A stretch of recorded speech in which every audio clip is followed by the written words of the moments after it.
Olá, estudante! Eu sou o professor Robson Mendonça. Estou aqui para uma aula sobre filosofia no período medieval e hoje falando sobre o período escolástico. Então, a nossa missão hoje aqui é compreender a filosofia no período medieval, na escolástica, e também demonstrar a teoria do conhecimento de Tomás de Aquino, do qual nós vamos ver uma vinculação muito forte com a religiosidade cristã.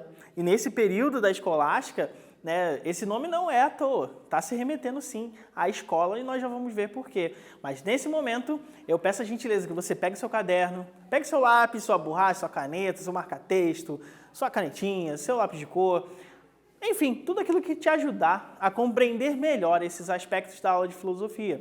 Eu te convido nesse momento que você venha comigo e faça essa viagem no tempo, até lá o período medieval. Nós vamos aqui até o século XI, século XII. Então, uma viagem bem grande na história para que a gente possa realmente entender um pouco desse período, entender as influências, por exemplo, que podem acarretar até os dias atuais e, principalmente, para que nós possamos nos enriquecer com esse conteúdo filosófico e, a partir disso, podemos refletir um pouco melhor. Então, vamos ver o que realmente esse período nos apresenta. Faça essa pergunta a você. É possível provar a existência de Deus? Pense aí. É possível? Desde já, eu te digo que, posteriormente ao período medieval, por exemplo, com Immanuel Kant, nós vemos que realmente a ideia de Deus ela não vai ser questionada nesse nível de prova. Mas nesse momento, os filósofos, os religiosos estão dedicados a essa noção de que se Deus existe ou não e, principalmente, como provar a sua existência, dado que é uma verdade de fé que Deus existiria. Então, nesse período, existe um combate até mesmo àquilo que é contraditório a isso que fosse descredibilizar a própria fé cristã. Então, nesse momento, nós vamos tentar provar a existência de Deus a partir de algumas noções. Então, algumas reflexões filosóficas desse período vão se dedicar a isso. A mostrar, por exemplo, as provas ontológicas da existência de Deus, como, por exemplo, a ideia do ser de Deus. Ou seja, uma noção metafísica da existência de Deus que, para o período, foi suficientemente claro para afirmar a existência de Deus. Lembremos, esse período é extremamente religioso. E nessa condição de religiosidade, nós vemos a possibilidade do conhecimento também sendo oriunda dessa noção cristã, dessa noção de fé. Lembremos que, assim como no período da patrística, esse momento é extremamente vinculado filosofia e fé, filosofia e religiosidade. Então, por isso que nós estamos aqui percebendo um momento em que o próprio cristianismo já foi afirmado, mas agora ele está sendo, de certa forma, combatido, ele está sendo, de dentro para fora, corroído por alguns motivos, como, por exemplo, questões que não eram consideradas verdadeiras pelos cristãos. Então, nesse período que é chamado de Baixa Idade Média, que vai do século IX ao século XIII, nós vamos ver que muitos religiosos estão buscando uma consolidação dessas ideias e uma justificativa para as ideias verdadeiras ou consideradas verdadeiras por parte dos cristãos. Então, por isso que nesse momento já tem uma possibilidade a mais do conhecimento ser deflagrado, até mesmo com a construção de escolas, de universidades, que nesse período ficaram muito fortes. Nós temos aqui o chamado apogeu, ou seja, uma elevação, um período de grandiosidade do pensamento cristão. E a Igreja Católica desse período, ela se deflagrou por boa parte da Europa, quiçá toda a Europa, e, obviamente, por mais lugares ainda no mundo. Então, nós precisamos perceber a possibilidade do conhecimento também vinculada a essa noção cristã que está muito presente na sociedade. Então, esse crescimento do cristianismo e essa consolidação do cristianismo levou a muitas inverdades, a muitas falácias também, porque, obviamente, se a população toda é cristã, qualquer coisa que se fale em nome de Deus, em nome de Cristo, também pode ser considerado uma verdade. E nós bem sabemos, desde lá do Sócrates, que é um problema a opinião para a filosofia. Ou seja, essas possibilidades de verdade, elas decaem conforme as opiniões aparecem, ou como nós chamamos hoje, as fake news aparecem.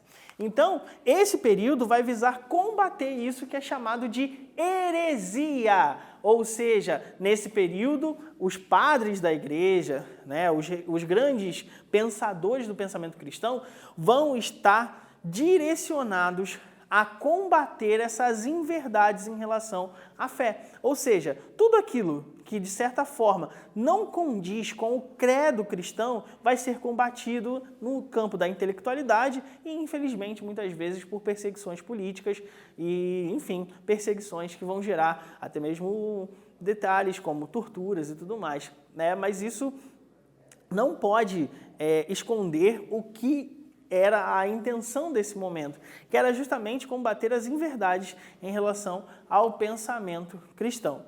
Por isso, há também um combate ao paganismo. O pagão, numa igreja cristã, é aquele que não é batizado, é aquele que não faz parte do corpo da igreja.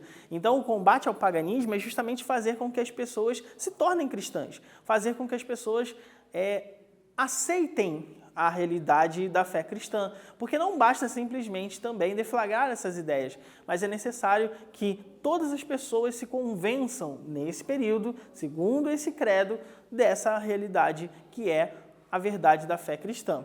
Então, o combate à não aceitação de Deus era muito grande, o combate ao ateísmo nesse sentido.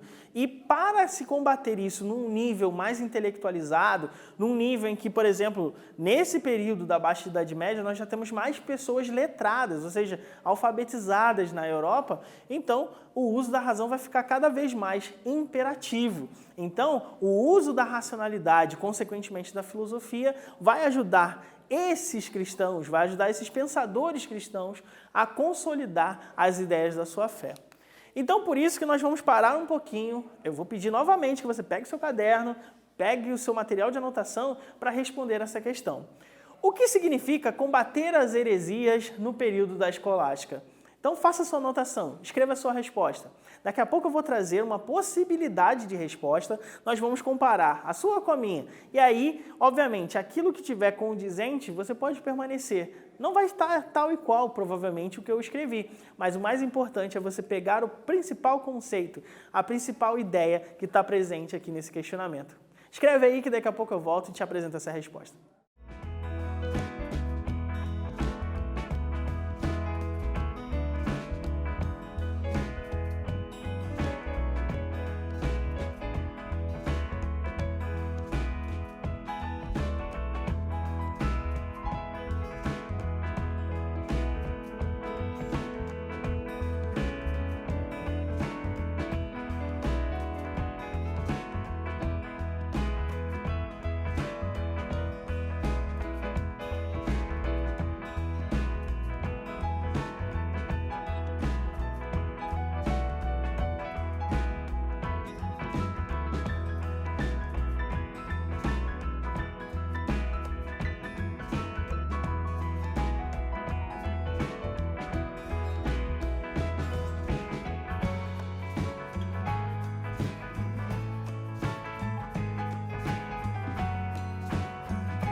Então, estudante, qual foi a resposta que você marcou? Vamos ver, então, uma possibilidade? Aqui, ó.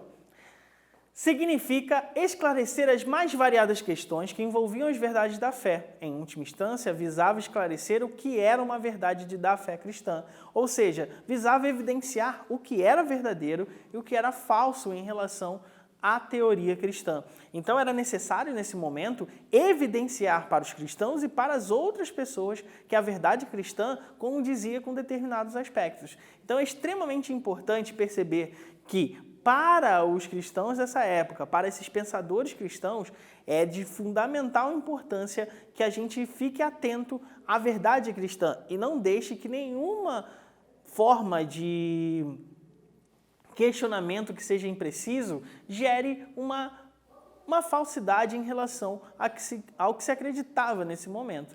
Então, por isso que é tão importante a gente olhar, por exemplo, para os alquimistas. Os alquimistas foram, digamos assim, um esboço do que viria a ser a química no período da ciência, no período da modernidade. eles buscavam, por exemplo, o elixir da vida eterna, a pedra filosofal, eles buscavam questões que eram mistagógicas, que eram místicas, mas também faziam experimentos na prática. Então, esses personagens estão ali no meio da Idade Média e eles também vão ser pessoas que vão ser combatidas, de certa forma, porque toda essa teoria mística que envolvia, né, os alquimistas, influenciava, por exemplo, algumas pessoas a acreditarem em coisas que não eram da fundamentação cristã. O que se evidencia aqui? Que os próprios cristãos vão combater essas noções, porque acreditam que a verdade da fé cristã ela está direcionada nas Sagradas Escrituras, na tradição, e precisam ser preservadas. Mas olha a importância de pessoas que aparecem nesse momento e vão fazer, por exemplo, suas pesquisas, né, fazer com que outros materiais apareçam, outros conteúdos apareçam. Então existe essa dicotomia aqui, esse embate, essa dialética entre esses dois polos. Então por isso que na escolástica vai haver uma dedicação ao ensino. Então por isso que nesse momento nós vamos ver uma estruturação do que deveria ser ensinado. Então nós temos aqui o trivium e o quadrivium. São dois aspectos importantes na formação das pessoas nesse momento. E vejam o que acompanha em cada um deles. No trivium se ensina gramática, retórica e lógica. Lembrando, retórica e lógica são coisas dos antigos gregos, né? Então nós temos, por exemplo, Aristóteles defendendo a lógica. No quadrivium, então nós já vamos para a aritmética, a geometria, a astronomia e a música. E aí você deve estar perguntando, mas e a filosofia? Onde está sendo ensinada? Calma, a filosofia ela ainda tem um status único nesse momento e importantíssimo, que também era ensinado e deflagrado principalmente entre os grandes pensadores, entre as pessoas que se dedicavam a ensinos que nesse momento estão surgindo, que são os ensinos universitários. Então, necessariamente, a filosofia também está presente nesse momento. E ela é de crucial importância, por exemplo, para a fundamentação dos valores cristãos nesse momento. Então, nós vamos ver que, nesse período histórico, nós vamos ter uma influência do povo árabe na Europa, por conta das invasões moura na Península Ibérica. Então, nós vamos ver que essa galera, vamos dizer assim, esse povo, ele vai estar ali e trazer a sua influência. E uma das influências que acabou acontecendo foi justamente o pensamento de Aristóteles sendo reintroduzido na Europa. Então, com Avicena, Averroes, filósofos de origem árabe, nós vemos reflexões próprias a partir também do aristotelismo, mas a tradução dos escritos de Aristóteles também fizeram toda a diferença nesse momento e influenciaram boa parte do período escolástico. Então as ideias de Aristóteles vão ganhar relevância novamente, que havia sido deixado um pouco de lado, e a influência de Platão era fortíssima até esse período da Baixa Idade Média. E aqui nós vemos a importância da filosofia árabe não só como quem influencia diretamente o pensamento a partir de Aristóteles, mas com a própria filosofia, voltada para a ontologia, para o questionamento do ser. Então, parando mais uma vez, vamos ver essa pergunta. Qual foi a influência do pensamento árabe na filosofia escolástica? Escreve sua resposta que daqui a pouco a gente vai comparar a sua com a minha e chegar a uma conclusão melhor.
Então, estudante, vamos ver uma possibilidade de resposta? Lembrando, não precisa estar igualzinha a minha com a sua, mas é só comparar os elementos que estão aqui com a sua resposta. Se estiver bem próximo, com certeza a sua resposta vai estar correta.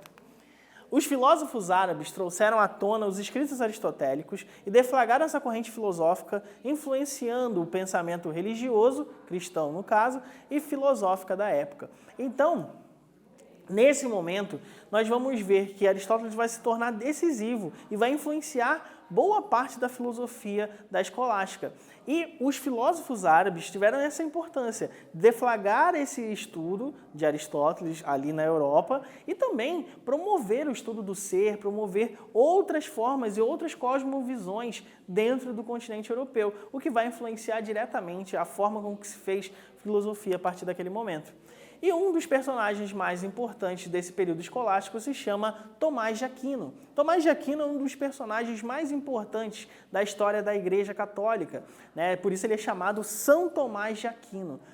Mas, obviamente, para a filosofia, sendo chamado de São Tomás ou apenas Tomás de Aquino, nós temos a importância dele nessa estruturação da teoria do conhecimento aristotélica transformada também um pouco para o cristianismo e mais, indo além e mostrando um aspecto metafísico muito forte, apesar do seu aristotelismo nesse momento. Então, o que vai acontecer aqui?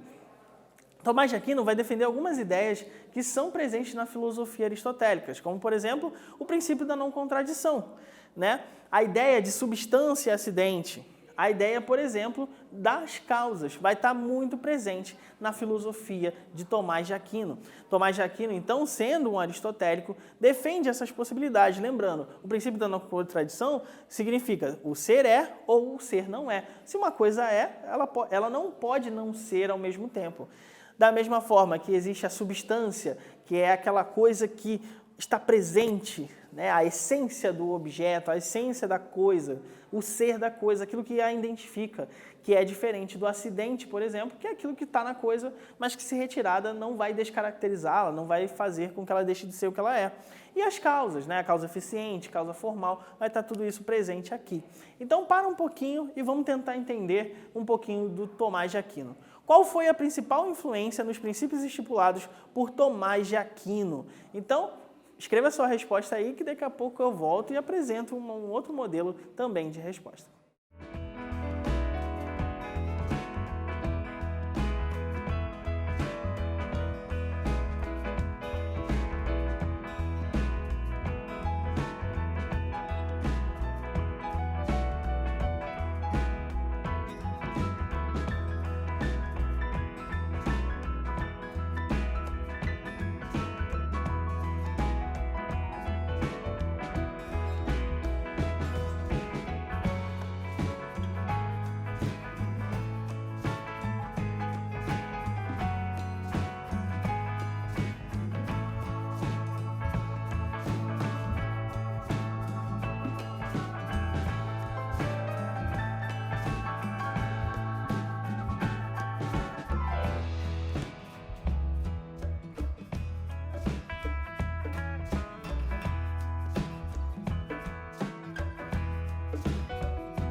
Então, estudante, qual foi a sua resposta? Eu tenho uma aqui, ó. Tomás de Aquino foi diretamente influenciado pelo pensamento aristotélico, realizando adaptações filosóficas à realidade do pensamento cristão.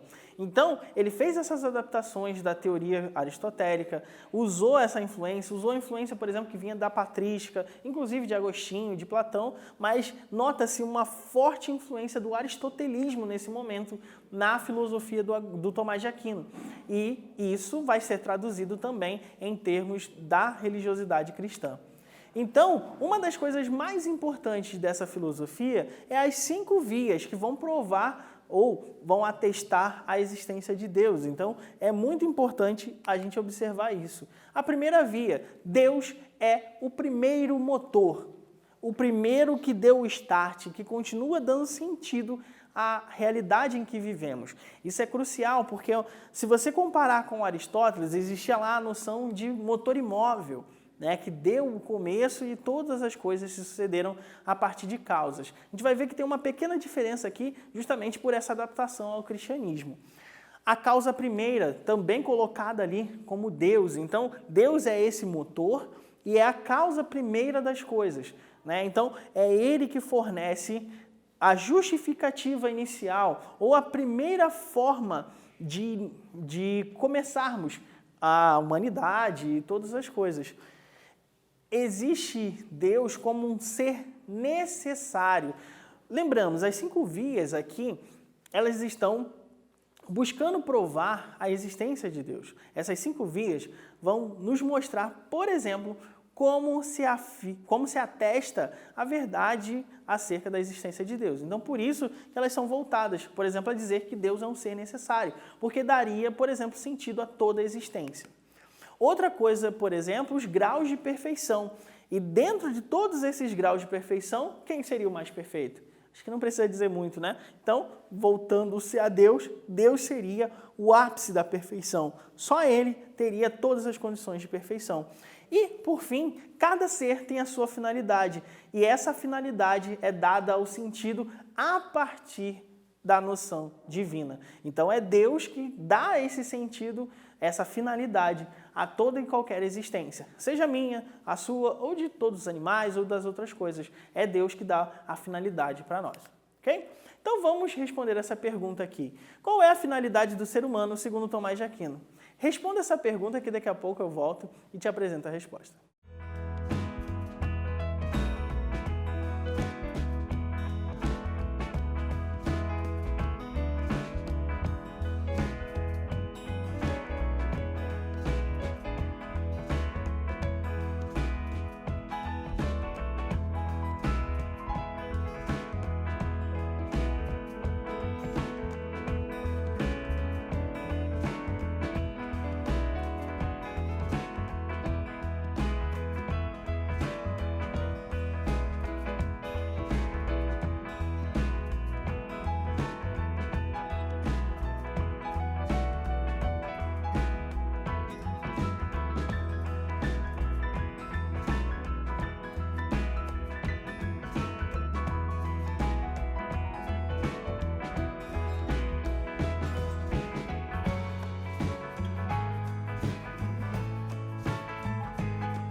Então, estudante, vamos direto à resposta. Tomás de Aquino acredita que o ser humano tem a finalidade denotada por Deus, ou seja, é Deus que nos dá essa finalidade e acaba que, por conta disso, Deus acaba nos mostrando qual é a nossa finalidade no mundo. Então, o que nós vimos hoje? A escolástica e suas características, também vimos o momento em que se combateu as heresias e, por fim, vimos a filosofia de Tomás de Aquino.